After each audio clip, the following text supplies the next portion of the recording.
Throne and Liberty drops players into a fantasy MMO world that aims to blend rich, open-world exploration with intense PvP and PvE action. From the first step into the realm of Silicium, you'll sense that it wants to stand out from the crowded MMO scene. But can it? Let's dive into its highs, lows, and everything in between. One of the standout features is the game's emphasis on large-scale events and battles. Whether you're delving into dungeon raids or participating in massive castle sieges, the sense of community and teamwork shines through. The world itself feels like it's in constant motion, with dynamic weather and time-of-day changes that impact gameplay. A sudden rainstorm might reduce visibility, and certain boss monsters appear only under specific weather conditions. It's a nice touch that adds an element of unpredictability to exploration. The character progression feels somewhat different than what you'd expect from a traditional MMO. Rather than being pigeonholed into a set class, you're given freedom in how you develop your character, allowing for a customizable playstyle. The game provides multiple paths for advancement, whether it's through combat, crafting, or gathering, so you have plenty of options to suit your preferred way of playing. Combat in Throne and Liberty is fast-paced and relies heavily on movement and skill usage. Players are given a mix of action-oriented gameplay with targeting that doesn't feel too overwhelming. It balances skill and accessibility, catering to both MMO veterans and newcomers alike. You'll find the range of weapons and abilities to be fairly extensive, with each offering a distinct feel. And if PvP is your thing, the game's siege battles provide an adrenaline rush, as you storm or defend castles with dozens of other players fighting for control and resources.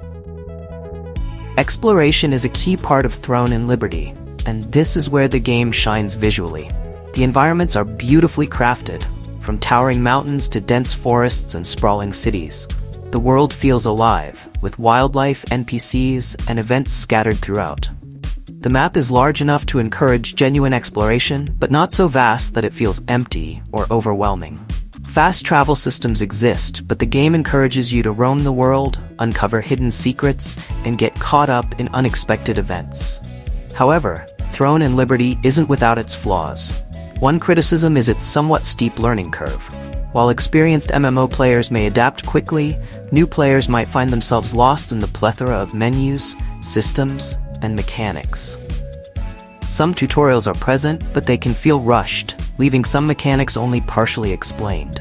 Also, while the visuals are stunning, performance issues have been noted, with occasional lag and frame drops in heavily populated areas.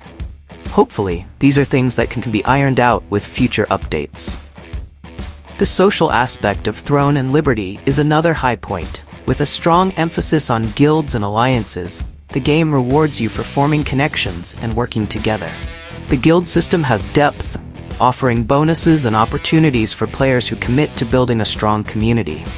Voice chat and in-game messaging make coordination easier, while in many of the game's events and activities are designed to encourage teamwork and strategy. Crafting, resource gathering, and the economy play a substantial role in Throne and Liberty. If combat isn't your thing, you can dive into crafting professions, gather materials, and contribute to the game's marketplace. Items and materials are genuinely useful, meaning the crafting system isn't just a side feature, but an integral part of the game's ecosystem. Resources are scattered throughout the world, leading to another reason to explore, and items can be traded, sold, or used to craft weapons, armor, and consumables that benefit you or your guild. Player versus player combat is prevalent in the game, and it can be brutal. Unlike some MMOs that have specific PvP zones, Throne and Liberty incorporates PvP throughout much of its world. You can be exploring, gathering resources, or fighting a mob when suddenly you're ambushed by a rival player. This design choice adds tension and excitement to the gameplay, but it can also be frustrating, especially if you're more interested in PvE and find yourself constantly fending off aggressive players. Boss battles are an event in themselves. Huge, challenging monsters with unique attack patterns require coordinated groups to take down. These encounters are tough, and they demand strategy, skill, and teamwork. The reward for such fights is usually worth it, with rare loot drops and materials that can help you in your journey or provide a nice profit on the game's marketplace. However, one downside is the game's monetization approach. While it's a free-to-play model, there are microtransactions present.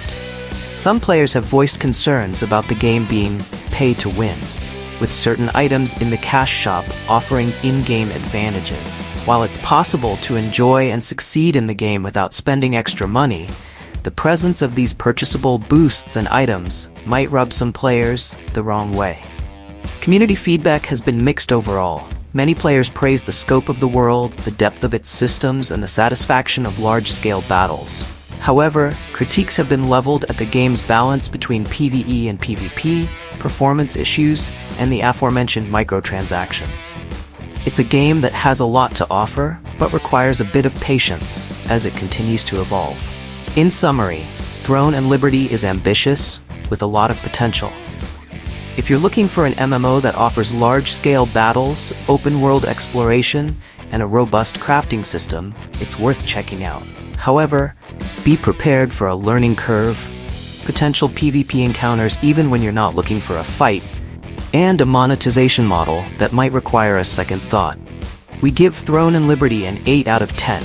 It's an engaging MMO experience, especially if you're willing to dive into its complexities and embrace the social and cooperative elements that it promotes.